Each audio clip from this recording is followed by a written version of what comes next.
Assalamu alaikum, suroğum sizge.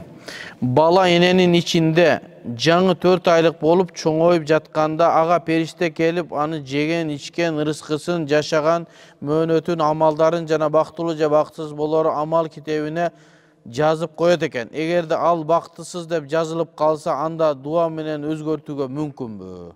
Бул дагы деле баягы тагдыр маселеси. Biz aytkanбыз сабактарыбызда, тагдыр маселесине көп чукур кирбеш керек. Аллах Таала ооба биздин эмнени жейбиз, эмне иш кылабыз, биздин бактысыз эмесизби? Биз эненин курсагында турганда жазылган. Бирок эмне жазылганын биз билбейбиз. Аллах Таала бизге ыктыяр берген. Сен мен азыр 45-ке чыктым, 54-кө өмүрүң жетип 54-кө чыксаң, 42-чи размердеги туфли аласың деп мага буйрук кылган эмес. Мага ыктыяр берген. Ошо 45-ке чыгып калганыңда сен ботинкең жыртылат, анан сен барып ыктыяр кыласың. 45-ти аласыңбы, 42-ни аласыңбы? 42-ни алам, мен барып тандайм да. Акылым кемирээк болсо 45-ти алам. Себеби 42-ни кийем да менчи. 42-ни аларымды, мен 54-кө чыгып туруп аларымды Аллах Таала эзелтен билип туруп жазып койгон.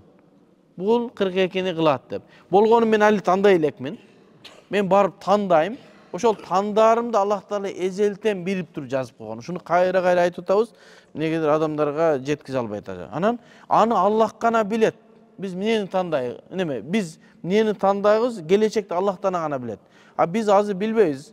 Да 5 жылдан кийин эмнени тандайбыз? Ошол тандоо келгенде көрөбүз. Анан ошол тандаганыбызга карап Аллах Таала биздин тагдырыбызга жазган. Анан дуа тагдырды өзгөртөбү дейт.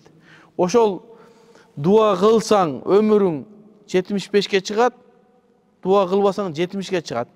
Сенде ыктыяр бар. Дуа кылдың 75-ке чыгат. Аллах Таала эзелтен ошону жазып койгон. Ал жазылган нерсе хадисте айтылат го. Кагаздар жазылды, кургады, болду, өзгөрбөйт. Болгон ал алдын ала Аллах Таала билип туруп жазып койгон. Бил ошону биз да билгибиз келип кыйналып атабыз да. Биз эмне ыктыярдуу түрдөбүз, эмне кылабыз? Амал кылабыз, жакшылык кылабыз. Ошон үчүн пайгамбарыбыз амал кылгыла, жакшылык кылгыла деди. Эгерде адамдардын бардыгы тозокко, бейишке барышы билине турган болсо, бул дүйнөнүн анда экзамен экенин эмне пайдасы бар? Пайдасы жок болуп калат. Болгон ыктыяр бар бизде, тандоо бар. Ошол тандообузду Аллах Таала алдын билип жазып койгон. Биз билбейбиз, эми тандайбыз. Анан ошондо тандаганда жакшылыкты тандасаңыз иншалла бейишке барасыз, жамандыкты тандасаңыз Кудайым өзгөчөрсүн.